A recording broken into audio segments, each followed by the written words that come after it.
Can thought leadership be something physical and tangible, something you can actually hold in your hands?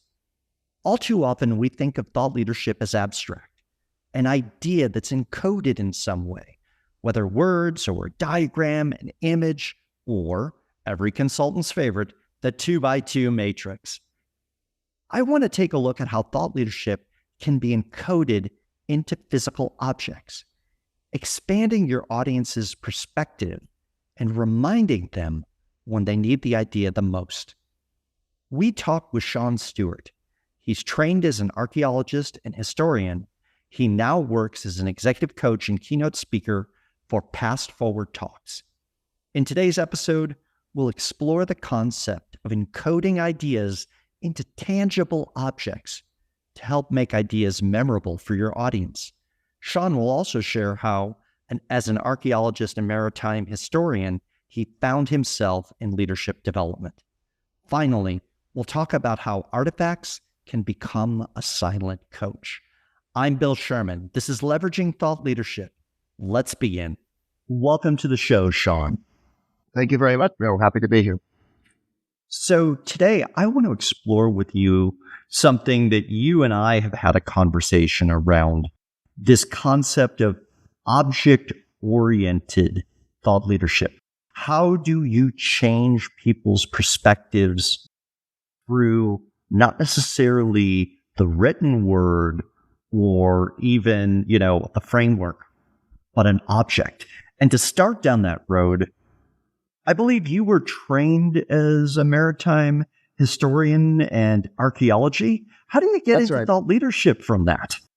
That's right. Well, I did indeed get my start in maritime history and marine archaeology. And I suppose the thought leadership transition happened when I realized how useful and interesting objects are to people. And I understood quickly one thing, which is that when you are dealing with people, whatever problems they have or issues they're facing, circumstances they're in, whether business or personal, people tend to get lost in their own head. They get too focused inward, thinking through the problem, they're thinking. But what an object does, so to speak, is it objectifies the problem. So I'm removing your thoughts from being overly inwardly focused, and we're looking at the object. And the object now represents a point of view. It represents, in the case of historical objects that I use, it represents a historical experience. So the object has a kind of authority. It has a backstory to it. And you're now thinking through not my problem, my issue, what do I do? But, what is this object saying? What is this object telling me? And so now what you're doing is you're stepping outside yourself a little bit and you're able to get some perspective, but you're doing it in an interesting way. So you're not just talking about some theory or framework, like you said, but you're talking about comparing your issues or your situation now with what might have happened in the past or what the object represents. And so you essentially end up being in a dialogue with the object, which is another way of saying you end up being in dialogue with yourself. And I want to dig deeper, but I want to, before I do that, go back to something that you talked about, the ability to interpret an object, right? Now, that's something that you've been trained to do.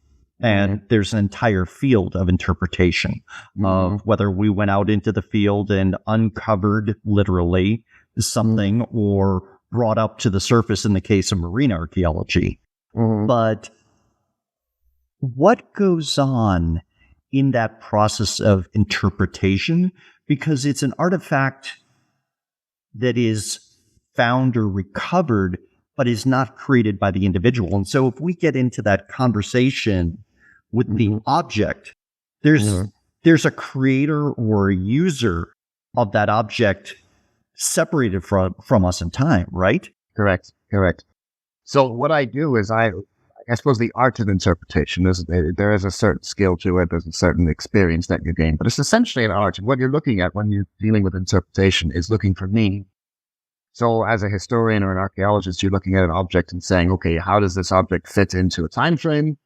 Based on that, what deductions can we make about what people were thinking 2,000 years ago, for example? However, what I've done is just pivot to the modern, right? And just say, okay, this is an object.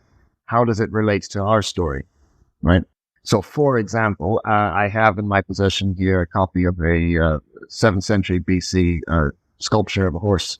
So it's very small. You can hold it in the palm of your hand. It's stylized. It's almost an impressionistic piece. So the artist was not making a copy of a real horse, a real named, horse that appears in the wild, as it were. But it's a stylized horse, so its waist is very, very narrow, wasp thin. Its head is exaggerated, its tail is exaggeratedly long. So yeah, we could look at that object and say, well, what does that mean in terms of its place in history as an offering to a temple, as an offering to the gods? To what extent does it encapsulate divine meaning? But now you can take a look at that and say, well, clearly this object was embodying ideals that were considered noble. And we know that because it was placed in a temple. And in terms of interpreting what that means for us, you say, okay, well, what if I postulated, just for the sake of fun, that this horse represents a model of ideal leadership, right? Mm-hmm. So you could say that the wasp waist reminds us, for example, that a good leader has the potential to be flexible. They can move left, move right, respond to the situation, right? But because the horse's four legs are planted solidly on the ground in the sculpture, it also reminds us that the opposite point is equally valid, right? A good leader might just stand in one place, rooted to the ground, stubborn, holding the ground. And it's up to you, symbolized by the long nose and the big head and the big brain that implies. It's up to you to discern the difference, right? And you think, okay, well, that's quite straightforward and simple. But sometimes, I have to say even very often, the simple thing is what's going to help you out the most. The simple, the moment of clarity. You don't have to think 15 levels down. You just say, well, is this a situation where I need to be flexible, essentially? Or is this a situation where I need to be stubborn and stand my ground, essentially? And why? Now you're in conversation with the piece and you're interpreting this piece against your own life story, right? And sometimes I find that it's just that little nudge, just getting out of your own head, even for a couple of seconds, that will help you clarify things and simplify things, I suppose. Well, and there's a couple pieces. One, you can take that sculpture of a horse, put it on your desk, whether it's a home office, in the background of a Zoom background, or at work, and people will see it as an object, right? Right. And decoration. But you have a layer of meaning that you've encoded into this. And so it's there as a tangible reminder for you. Correct. And sometimes that's all you need. You can imagine very easily you're on a phone call, Zoom call, and you're becoming frustrated or something's happening and you start to get really, laser focused on the problem. And then your eye just falls on the object and you think, it's like, well, usually I'm too stubborn. My coach has suggested I might be too stubborn. I've had, feedback forms, whatever. And I'm now looking at that wasp-like waist on the horse like, yes, maybe I should be a little flexible. And that's sometimes all it means. Just a little jog at the crucial moments, and it might help you say, well, what if I were flexible here? What would I gain from it? And then you do it and voila, look at what happens. Couple other pieces that in this object-oriented I want to call out. Not only is it visible, it's tangible. And a lot of thought leadership is not tactile or tied to something that's tangible. Yes, you could draw a 2x2 matrix with its elegant simplicity on a whiteboard. But how do you put a 2x2 in your hands? That's a tough question, where you can run your hand over the figure of the horse. And the other thing, though, as well, is you can look at something like a sculpture, an object from many different angles. So it's not just looking at it from the one angle. Like when you look at a painting, you're looking at a painting from the perspective that the artist wants you to see it. So you have a viewpoint and you're looking into it from that viewpoint, right? With a sculpture, you can walk around it. You can turn it upside down. You can say, okay, look, it's this thing now and it's that thing at another situation. And leadership is like that. It's very context based. It's very much dependent on what you're facing now. Just because you led well last week doesn't mean you're necessarily going to lead well in a different situation this week. So you have to change your perspective and become, conscious of the context in which you're leading. And having that three-dimensional elements to a sculpture or an object helps to put that in your mind, to remind you of that. Absolutely. And it also evokes a sense memory as well, which is different. And so what I want to ask you is a little bit of the story, because it feels like there's an aha that you had at some point. We have you with your training as a historian and archaeologist. We also have you doing leadership development work. When did you decide to merge the two? When did you first bring a horse or a similar piece into your work? Well, it evolved reasonably slowly. I wouldn't say there was one aha moment. There were a series of small ones, but I can give you an example of one Nice. moment where I really had a spark. If you've ever been to Athens, and if you haven't, I recommend a trip to the Greek capital. Everybody goes to see the Parthenon and the Acropolis and so on, and that's great. However, there is back behind the Parthenon, back behind the Acropolis, I should say, the foundational remnants of a 5th century, what we would call Byzantine church. They didn't call it that, but anyway, let's go with that. And in the base of that church, there is a broken mosaic, right? And it's a mosaic of a laurel wreath, right? That the victors had in the Delphic Games. And it's now actually been moved to the museum. But I was looking at this thing and I thought, you know what? This just reminds me of, like, how could I use this? Like a broken mosaic of a laurel. And I thought, you know what? Most of the people problems, you know how they could be solved? Is just consider what your terms of victory are. So a laurel wreath is a symbol of victory. So when you get into a conflict with somebody or your disagreement or whatever the case is, people tend to go down the rabbit hole and they start to fight the battle for the battle's sake. And they get distracted from the terms of victory. So if you have that, I had made a copy of the mosaic and it hangs on the wall. And if you look at it, you think, okay, whatever is happening right now, I have to ask myself always, what are my terms of victory? Not for this little particular contest I'm in right now, but overall, what are we trying to achieve as a company, as a department, as a person? And how is this argument subtracting from that or aiding to it? And the key point here is that if you are engaged in a conflict or a disagreement that is aiding your progress towards the goal, fine. If it's distracting, it becomes, the proverbial pissing contest. Drop it. It's not a fight worth winning. It's not a fight worth pursuing. And that big laurel wreath there just is right on the wall, and it's always looking at you. What are your terms of victory? How do you know when you won? What are you trying to achieve? And it invites metaphor to build because you pointed out it's a mosaic, right? Yeah. It's not that there is one, painting on stucco, but it's an assembly of little pieces that come together for victory, right? How do the parts fit together? Either within me as an individual or me and my team or my whole organization. There's an extension of the metaphor that's natural, which doesn't feel strained.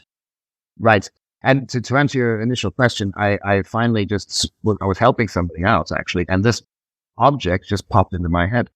I said, and I just used that phrase, terms of victory. What are your terms of victory? And it really helped this person to get some prayer. And I thought, there was another one. I was light bulb. I said, this actually is proving to be useful to people. But, it's interesting. It gets them out of their self. It objectifies their problem and they can work through it with much greater clarity. So that's when I started to design these courses and this method of coaching, I suppose you could call it, to sort of see problems and to see issues and opportunities through the objects like that just get back to core essentials, really. And about your point about the mosaic is well made because there's a little corner of that mosaic which is broken off and is lost in antiquity. And it made me think, you could run with the metaphor even farther and say, usually our terms of victory do tend to get broken, right? You very rarely totally complete entirely to perfection what you set out to do. So, life happens to our goals, right?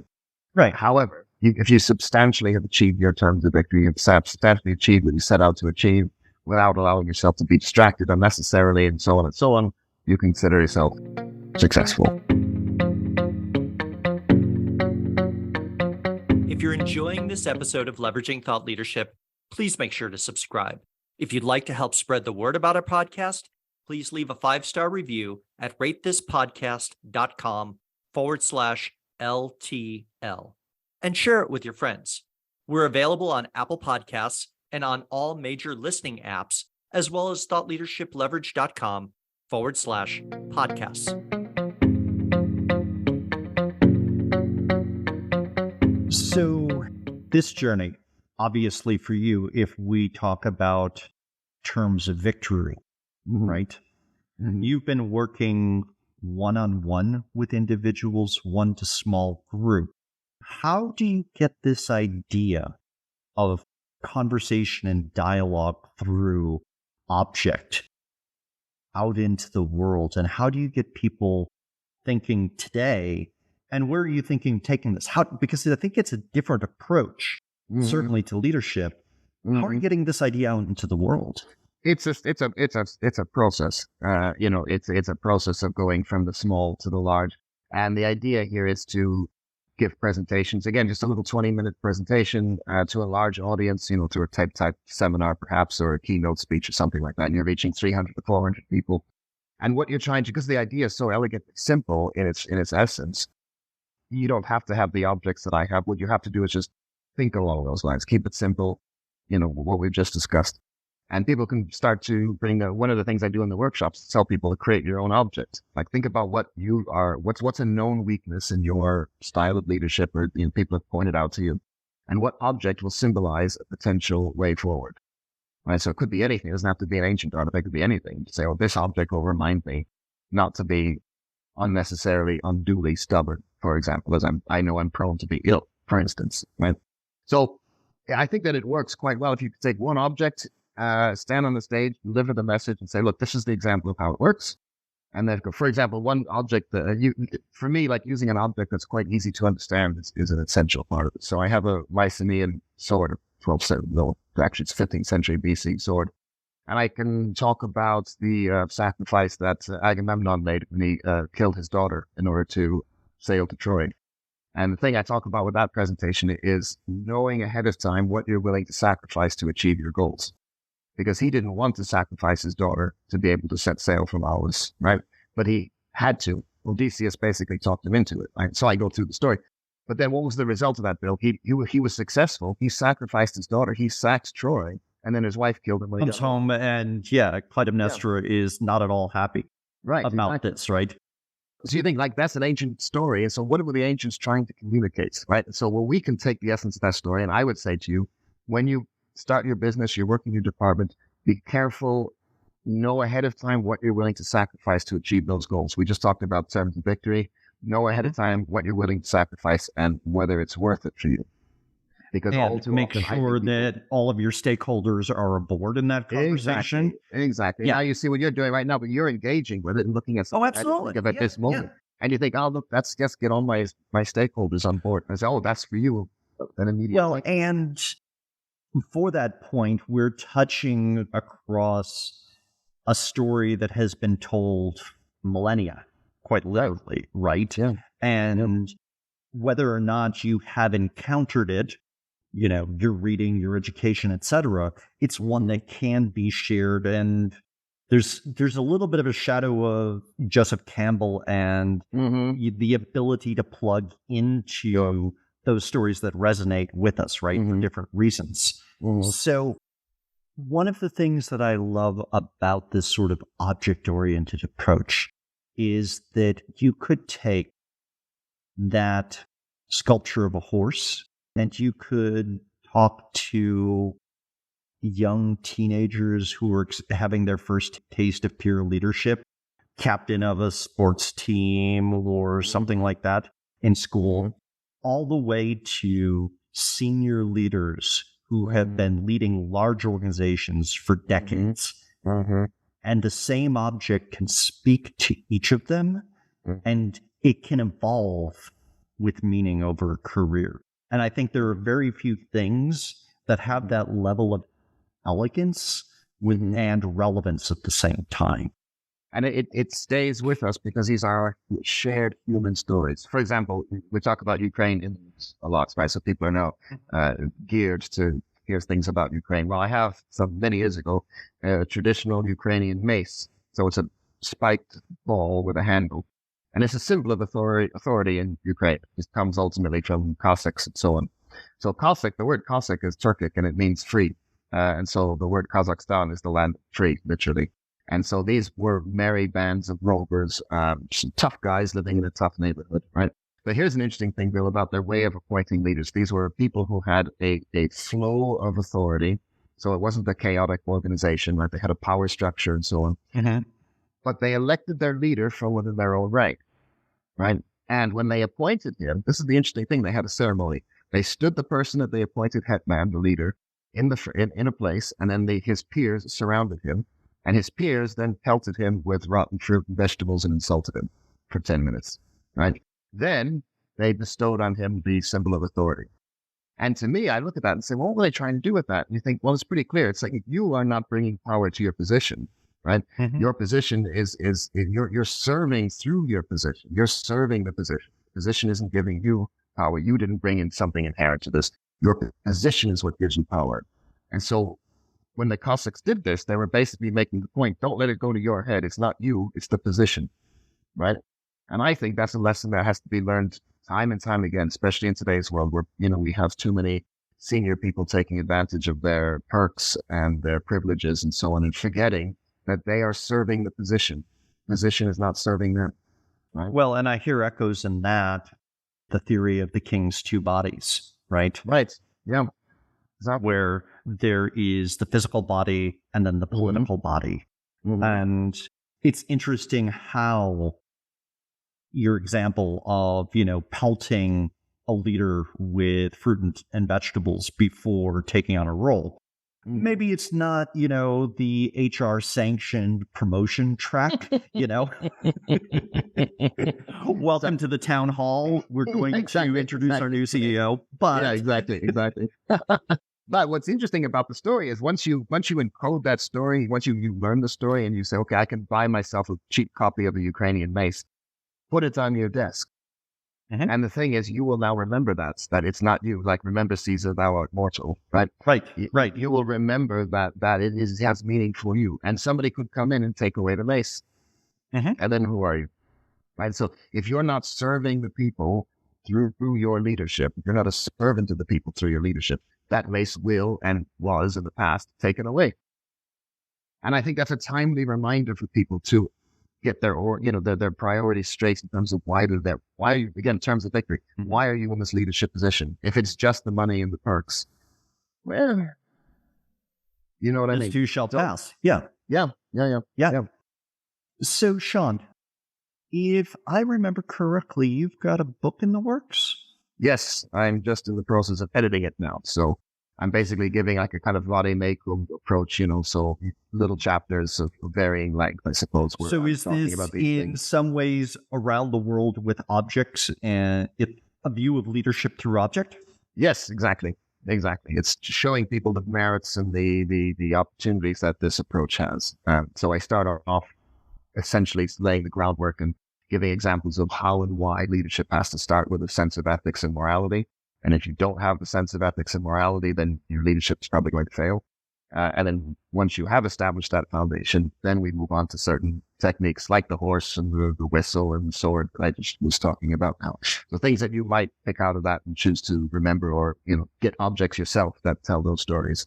And then carry with you, as you correctly said, for the next 30 years of your career. It'll always exactly. And it could be something that you hand off to a protege or, winds up having a generational piece as well, right? Right. Speaking of generational pieces, I was just talking about a stone that a Roman woman called Claudia, pardon me. Claudia, we know nothing about this woman apart from the fact that she had this name. And it was written in stone, just what she had done. So she was a joy to speak to. She made wool and, nothing shocking to us, but that's what she wanted to be remembered as. And so I thought, here's a recent idea was to say to leaders, write down privately at first what you would like your professional epitaph to be. What do you want people to remember about you as a professional, right? So probably you're not going to write down he increased sales by 4% in the third quarter of 2022, right? It's going to be something inspirational, something that you can teach the ages. And I said, now here's the trick. Pay $100 or whatever it is to have a professional calligrapher write that on a piece of parchment, right? And then hang it over your door of your office. And even if you're really daring, try this as a thought experiment, hanging it outside in the corridor over your office door from the outside. So now the whole world can see what it is that you value in your own leadership, right? It's not a hidden secret thing. It is there. And now you will be tempted to live up to it, not because it's a corporate motto or something in the corporate handbook. It's you talking to yourself, like, this is what I want my leadership to be remembered as. And if I'm not living up to it, I want people to come in the door and say, listen, what are you doing? That's the idea. And that's powerful in a different way because you're holding yourself to your own words, right? Right. And I like that idea of creating your own artifact. Right. And also, Billy, could live. We know everything we know about the past comes from the fact that objects or writings have survived. So there's no reason this object that you create now won't still be here 300 years from now. Maybe that's the only thing about your life that survives. Found in some dusty cupboard 300 years from now, and it becomes the subject of somebody's PhD, and they're trying to figure out what this person thought, and but why not? I mean, what was life in the 21st century like? Yeah, exactly. What was this object? Yeah. Yeah. And that's what happened with this woman, Claudia. We wouldn't know anything about her at all if it wasn't for the chance survival of that stone, with that inscription on it. So why shouldn't it happen to you? So as we begin to wrap up, I want to ask a meta question for you. Mm-hmm. So there are a number of people who listen to this podcast who practice thought leadership. Mm-hmm. Okay. Often through writing, through speaking, etc. What advice would you give them if they were thinking about incorporating an object into their work? Where do they start with that process of interpretation, storytelling, recognizing they don't have the training you do, but what's a step or two that they could take? It's a skill that you develop just by practicing it. So I'll say, take an object, right? Here's a thing we do in the museum, right? Because the collections you have in museums are, by definition, random. It's just random what's survived over it. So what I'd like you to do, or to any of your practitioners who are listening, is just take 4 absolutely unconnected objects. So an empty bottle of pills, a computer, a chair, and a pillow, for example.